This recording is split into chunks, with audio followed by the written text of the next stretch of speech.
আসসালামু আলাইকুম। আমার বলার কোনো ভাষা নেই, কিভাবে শুরু করব সেটা বুঝতে পারছি না। আমার মতো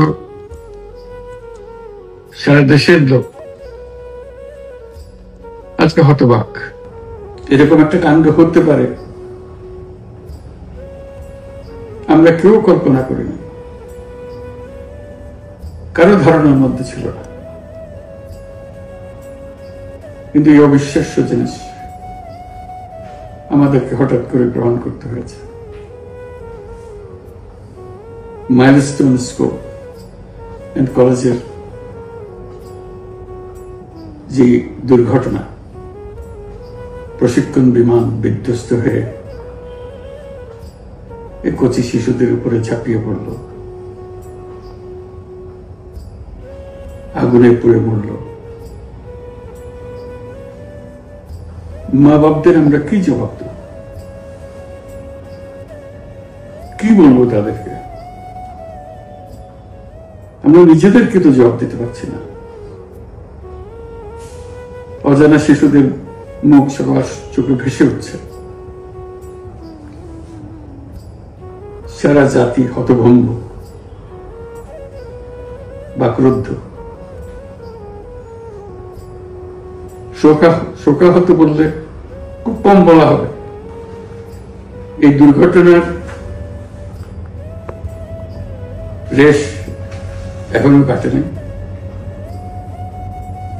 এখনো লাশ আসছে হাসপাতালে,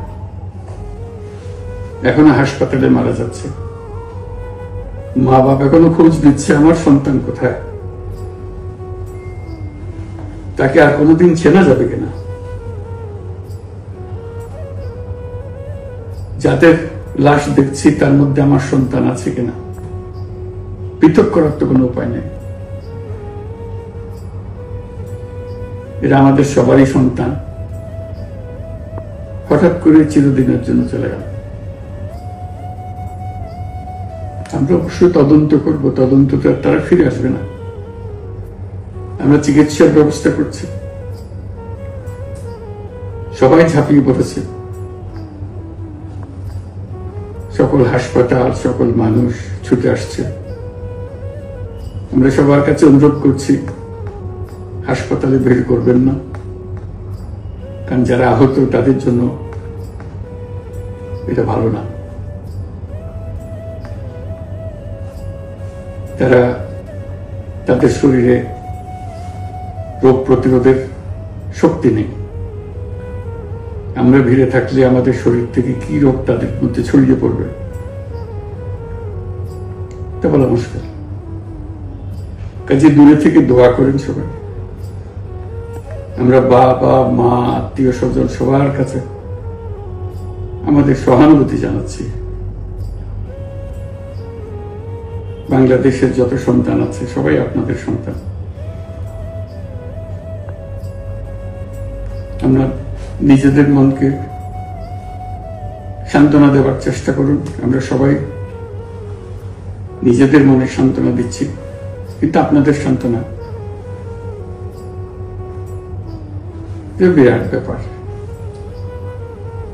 আপনাদের সঙ্গে, আমরা সবাই আপনাদের সঙ্গে আছি, জাতির সমস্ত লোক আপনাদের সঙ্গে আছে।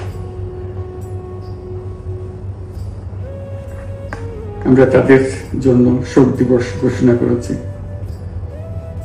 আগামীকাল শোক দিবস। আমরা সবাই মিলে তাদের কথা স্মরণ করব, তাদের আত্মার শান্তি কামনা করব।